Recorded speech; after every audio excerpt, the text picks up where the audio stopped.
Welcome to Mock the Week. I'm Dara O'Brien. The news this week. Abu Hamza was found guilty of, among other offences, possession of a manual for terrorism. Among the targets listed in the manual are the Statue of Liberty and Big Ben. He really has in for anything with two hands, hasn't he? Abu Hamza was sentenced to 7 years, although with good behaviour he could be out in 2. So that's 7 years then. The legal proceedings against Hamza went smoothly, although on reflection it was a mistake for the court artist to doodle a picture of Muhammad in the background. People in the West asked, would other religions get upset if their leader was used as the punchline of a joke? Well, is the Pope a Catholic? Ruth Kelly was forced to make concessions on her education reform to ward off a backbench revolt. One of the key elements of the education bill is the continuing sponsorship of schools by big business. But the government has been quick to reassure parents that pupils will continue to learn the 3 M's. That's Mac reading, Mac writing and Mac arithmetic. Also, at several schools, the back of the bike sheds will now be sponsored by Marlborough. In other news this week, a protester broke an egg on Education Secretary Ruth Kelly's head, which he then rubbed into her hair. Why did he do it? Because she's worth it.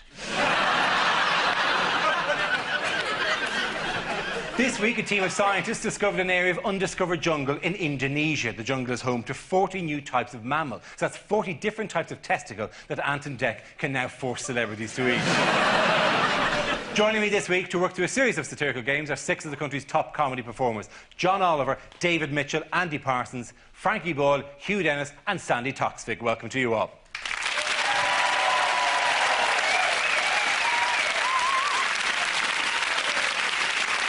Let's kick off with a round we call Headliners. I show the teams a recent photo along with the initial letters of a newspaper headline. They then have to tell me what the letters stand for.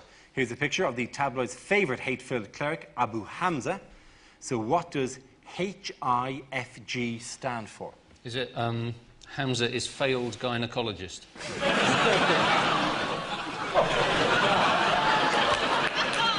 Yes, it's a bit unpleasant. Hamza invented fingerless gloves? Or is it hand is frigging gone? Because if it was the Daily Mail, it would be an exclusive and it would just be Hamza is foreign git. Are we close? The H does stand for Hamza. Hamza is found guilty. Oh. Yeah, it is. The answer I was looking for, brilliantly imaginative, is Hamza is found guilty. He was sentenced to 7 years imprisonment after being found guilty of 11 out of 15 charges, including soliciting to murder and stirring up racial hatred. What was found in his home? A dough hook. Yeah. A whisk.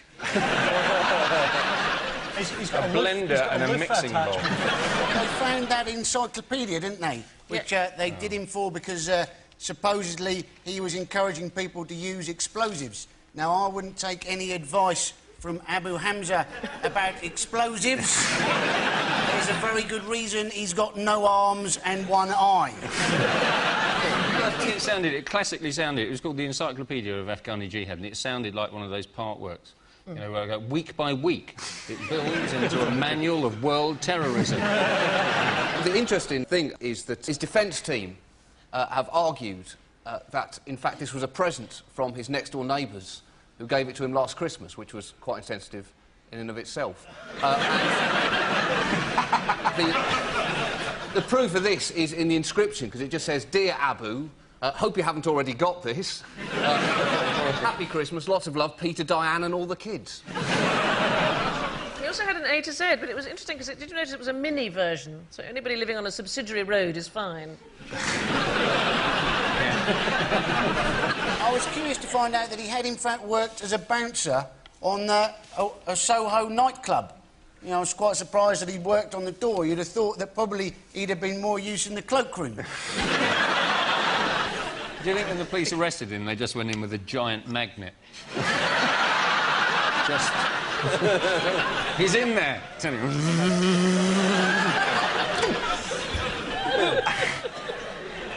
I'm sure he wouldn't do that. He'd have gone thunk like that. Yeah, no, you're quite right. Would it be tempting, though, for him? I'm sorry, I know we're going over the top on the whole hook thing, but as he's walking along in the prison, do you think he'd be tempted just to go, you know, as he walks past other cells, going... The thing about going over the top with the hook thing is that we're totally justified, because people who've had their arms blown off are perfectly able to get on the NHS fake arms that, you know, look like arms. But he's gone for a couple of coat hangers out of choice. So, presumably, he thinks he looks rather swanky, and will only take it as flattering that we've chosen to point out, yo, you noticed the hooks, yes. I mean, they're rather good, the hooks and the eye. Yes, I'm going with that this season. So essentially, we are performing a type of Trini and Susanna, how not to have a hook. Well, I was going to say we were playing into his hands, but, you know, that's... I'm glad I didn't say that. Do you think the judge said to him, the one thing you have got is a leg to stand on? See, I don't want to join in too much because I'm Danish and we've done enough, really. Yeah, you have. Just having you here is causing I know, problems it's quite for us. dangerous. It's a brave statement on behalf. He's also, his real name isn't Abu Hamza, is it? It's something Camel, isn't it? It's Gary Glitter.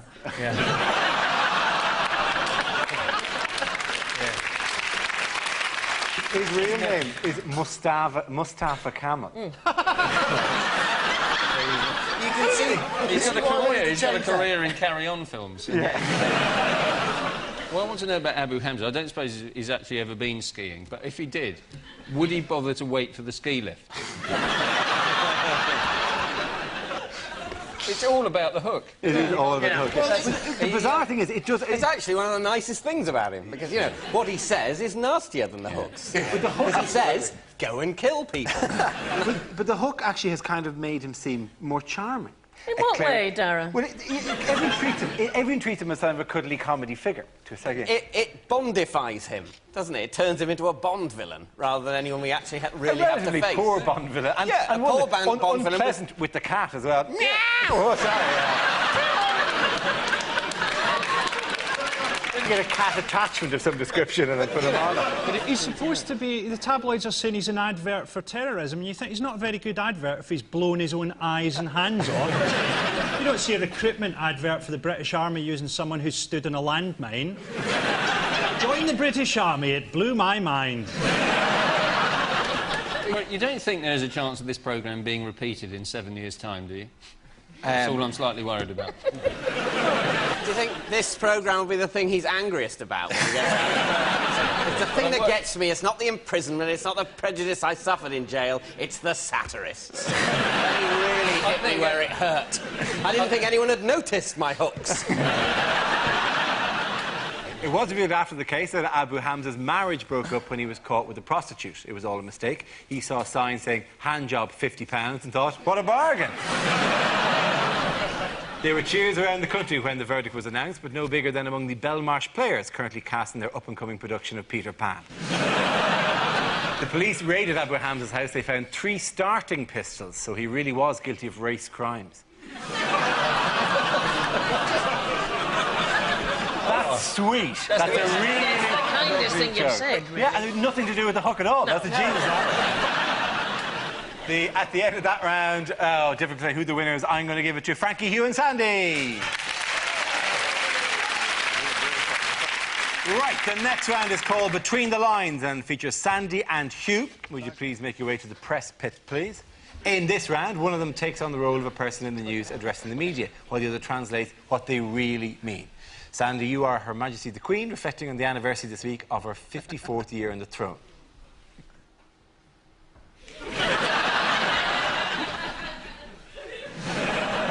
My most loyal and trusted subject. Dear Chavs.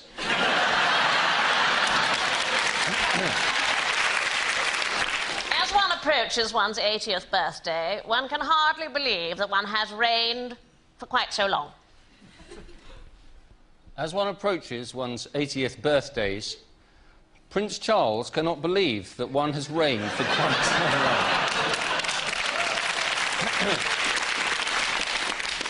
I've tried to be a modern monarch, in touch with all my peoples around the globe. High five, big shout to the Commonwealth posse. During my reign, I have had many great joys and triumphs. Yesterday, I won a 7-horse accumulator at Hayden.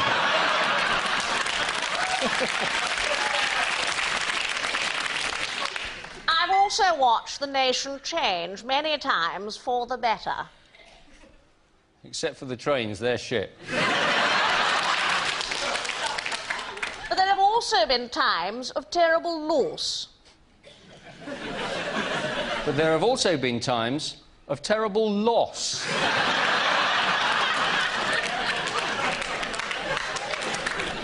Loss. Loss. I lost things. My yacht. My private train. Zimbabwe. Well done, Sandy and you. Impossible to declare a winner in that round because, frankly, the two of you are on the same team, so I'm giving the points to this team over here, John, David and Andy. Now we play a round called 360 Degrees of News. This game involves Hugh, Andy, Frankie and John. So if you could make your way to the performance area, please. This is a stand-up challenge. Our random news generator contains a bank of newsworthy topics. We spin the wheel, and when it stops, anyone can step forward and try to make us laugh about the subject it's landed on. If I judge the player's got a big enough laugh, he or she is safe and gets to sit down again. OK, here we go. Let's have the first topic, please. And the first topic is the environment. Who wants to come in on that? John. I, like most people, simply cannot understand why recycling my old tin cans has not sorted everything out. I want a proper explanation. At the very least, I want all my old tin cans back. What are they doing with my cans? We in the West are responsible for this. We consume far too much in the West, but if you want to talk about overconsumption, how about books? Millions of books are printed every year and most of them go completely unread. If we really want to save the planet, we need to return to the art of verbal storytelling. If an author has something that they want to say, they need to jump onto a horse, ride to the nearest village and start shouting. Let's see if Dan Brown has quite so much to say after that. Well done, John. Good job. Let's spin the wheel again. The subject is the royals. Frankie. Why have the royals sent both Prince William and Prince Harry to Sandhurst? What, is there some kind of advanced gayness that doesn't get covered at public school anymore? Do you not think life must be quite weird for Prince Harry? Getting really stoned and seeing your grand's face appearing on your money? I have a theory. A theory about Prince Philip. That he can only die once he's insulted every nation on earth. So you're the ambassador for Fiji. Finally, I can die, you spear-throwing pig humper. Well done, Frankie. Very good. Good job. Leaving us with Hugh and Andy. One more topic is a tie-break. I'm going to spin the wheel. You both have to take a punt at this one. Let's have a go. What's the topic? Smoking. Hugh's in first. I don't smoke. Partially it's the cost. On average, smoking costs £5 a day. Double that if you're with British Gas and you light up on the cooker.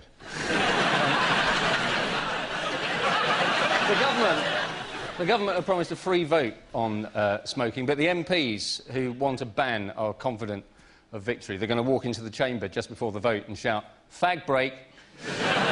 After that, it's going to be illegal to smoke in your place of work. Although they're making an exception for laboratory beagles. Well, no, because it's difficult to give up when you're on 300 a day. And the patches are of no use to them. They won't stick to the fur. You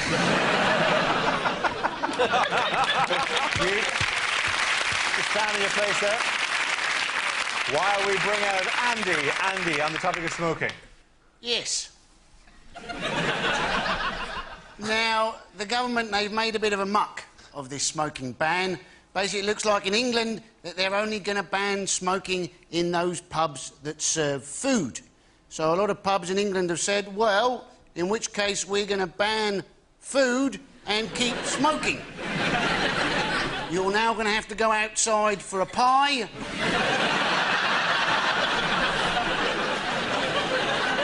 You're going to have occasional eaters nipping outside, trying to scrounge a spare lasagna.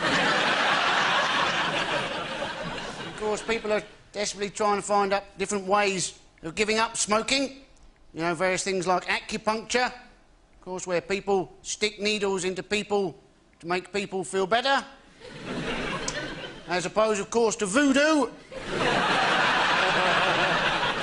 where people stick needles into things that look like people, make people feel worse. Now, I was wondering, right, if you had a pair of identical twins and one of them had acupuncture, is the other one in a bit of trouble? Well done, Andy. Andy is the winner there. Well done. Sit down.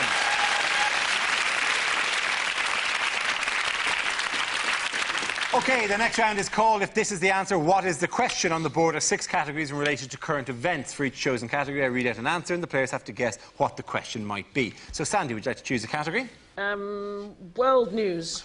OK, your category is world news. Yeah. The answer is butter, mascara and pumping equipment. What is the question? What are the top 3 methods to encourage pandas to mate? Is it what was Barbara Cartland found after her death to be made of? Is it what is the most unusual bag of groceries that a contestant has ever emptied onto the ready, steady cook table? What are the international call signs for B, M and P? This is Tango Foxtrot calling butter, mascara, pumping. Is it the A-team could bring peace to the Middle East if they were stuck in a room with what items? Is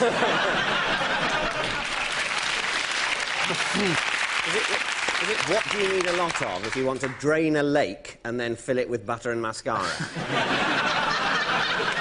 Is it what should you take if you're going to a party at Michael Barrymore's house?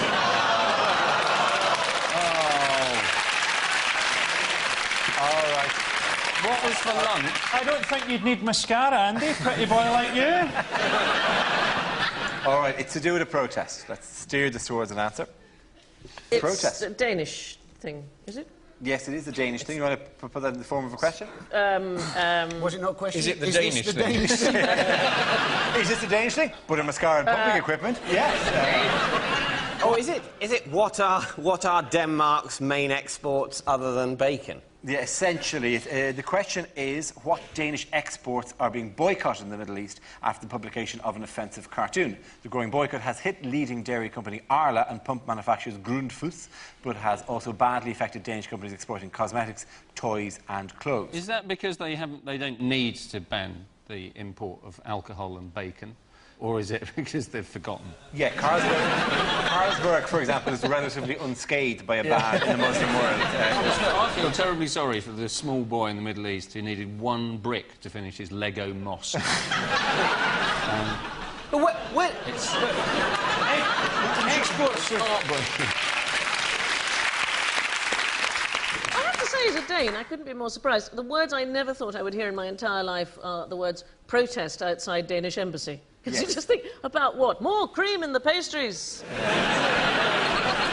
honest, I think you've always been, you know, Jewish for the whole Viking thing. You know, you really haven't got the proper kicking you deserve for that whole kind of business. But Well, the thing is, exports of these things will be down, but surely exports of Danish flags will be up about 1,000%. Swings and roundabouts. the Danish flying industry is in rude health. I've actually... where did all these flags come from? It's Beirut. You can't buy a loaf of bread, but you can get 200 Danish flags to burn. What's going on? Worse than that, most hysterical people now have got filing cabinets filled with all flags from all nations of the world, ready soaked in paraffin, just waiting for someone to say something unpleasant. Or what's that, Luxembourg? Oh, that's an offhand comment about Islam, isn't it? How do you like this? Any more for any more? I will take all of you down, Portugal. You're here somewhere. Do you know what's very strange is that 27 years ago when I was at university, I studied Muslim law. I was one of the first people to study Muslim law in this country. And I'm also Danish, and I have never been so popular with the newspapers. They go, where can we find a Dane who knows about Muslim law? Wait a second. Whoever thought those two things in my life would suddenly come together? That is the weirdest Venn diagram in the world. It is right? Set of all the people who are Danish, set of all the people, and then just you in the middle. That's it. I'm it. I'm the one. Yes, Yeah. in the shaded area. Yeah. It's just... The Danish paper said that all they were trying to do was test extremist Muslims. You think, oh, well done, that was a fantastic idea. That goes right down with the whole kind of whether a bull can pass the whole red rag test as it's waggled in front of its face, or testing how hot a fire is by shoving your hand into it and go, oh, it is hot, I have burnt my hand, I thought I would, but it's nice to know that, it's nice to be sure. I'll check again. Still hot. Yeah, still hot. In these volatile times, ow again. Except that's not quite... I mean, at the risk of telling the truth, that's not exactly what happened, and it did take 5 months for anybody to get upset about it. That's mainly because it has a very small circulation, this newspaper. And the actual cartoons that people got upset about were never printed in the Danish paper. So I'm a little bit defensive about it, because the ones that people actually got upset about that were shown around the Middle East are 3 cartoons that were never, ever printed in Denmark anywhere. It's tough to explain that to a mob, isn't it, though? It is. Oh, come on, guys, let's get our facts and figures sorted out. You might as well send out the little Lurpak guy with the trombone going... I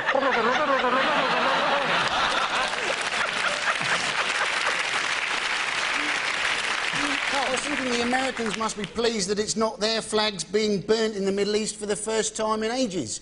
Not that they'll be quite sure exactly whose flag is being burnt. Commentators in America going, oh, they're absolutely furious with somebody. We'll get back to you right after this break as to who that is. It's absolutely... It's weird, this flag. I mean, why do people give a damn about... And particularly the Americans give a massive shit about people burning their flags. I just don't understand, because essentially, it's not their flag. You know, if you burn a flag, it's a flag you've bought. It's your flag. I burned your flag. No, you burnt your own flag.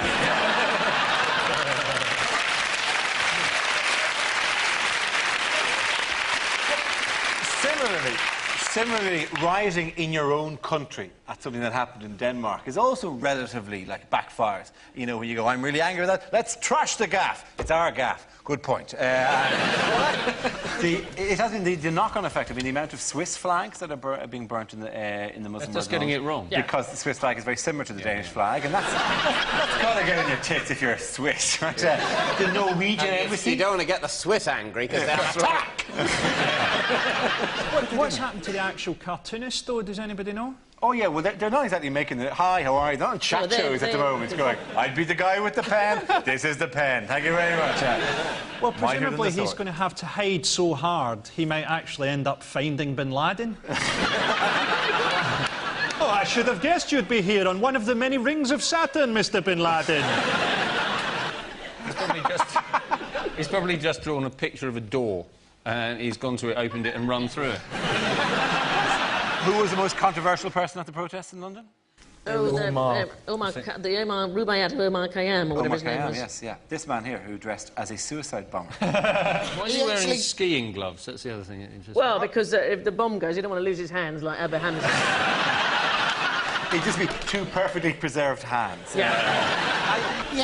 He caught the train down from Bedford to London. I reckon he had the carriage to himself. Actually, it's not a bad way to stop people sitting with you, is it? It's also intriguing as to what I always think is about... He's got camouflage trousers on, hasn't he, there?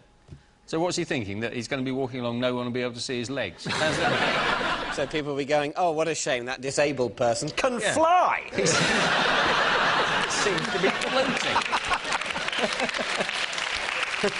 The cultural editor of the newspaper that first printed the offending cartoon argued that the images highlighted the issue of religious integration in much the way as Harold Shipman highlighted the issue of doctor-patient ratios. I think the points in that round go to John, David and Andy. Yay!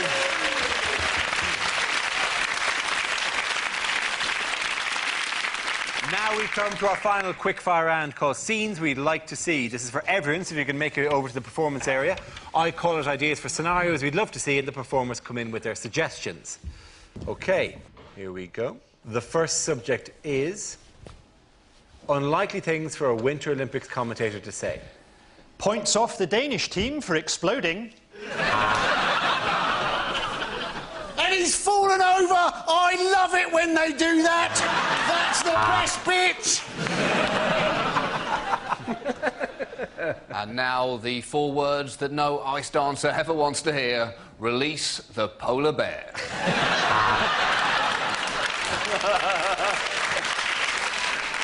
Of course, bribery no longer exists in the Olympic movement. Welcome to the Winter Games, here in Basingstoke.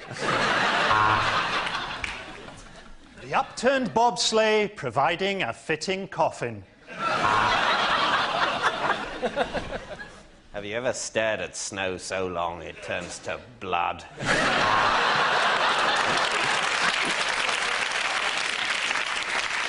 My goodness, the band must just be fed up with playing the British national anthem. OK, the next topic is what you don't want to hear in an NHS hospital. Can you go for a shit so the surgeon can get his car keys back?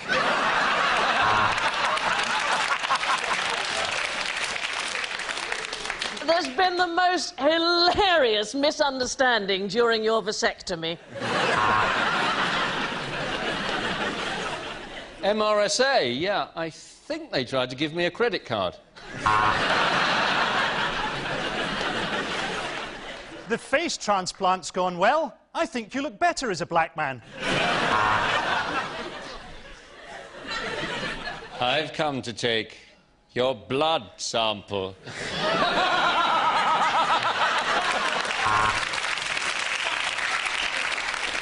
Now, you're sure you had legs when you came in?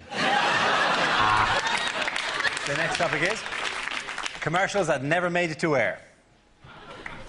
Fed up with an untidy toolbox? Buy the Abu Hamza multi-tool.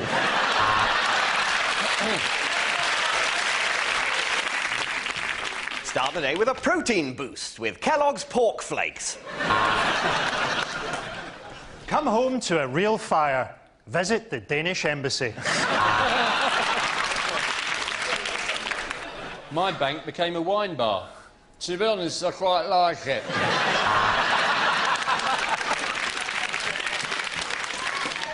The Indonesian children who made these trainers know that if they miss a single stitch, their family will be beaten with sticks. That's how we can guarantee you quality.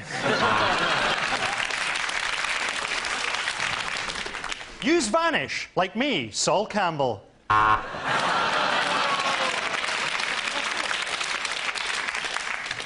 Accident at work? Look where you're going, you dozy bastard. Run out of loo roll? Why not use this fluffy dog? Dry skin, itchy, flaking scalp. You disgust me. Let's leave it at that. I think the winner of that round was Frankie. Everyone sit down.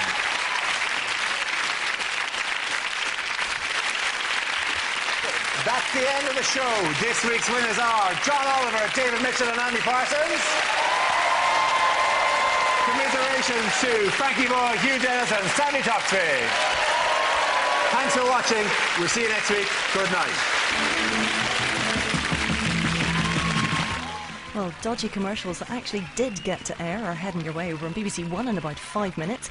We've got exclusive interviews with Pink Floyd after Newsnight here on 2. The Dark Side of the Moon is the classic album at 11:35. And on BBC 3 at 11, Douglas Henshaw stars in the award-winning Lawless Heart. Their British film season continues in half an hour.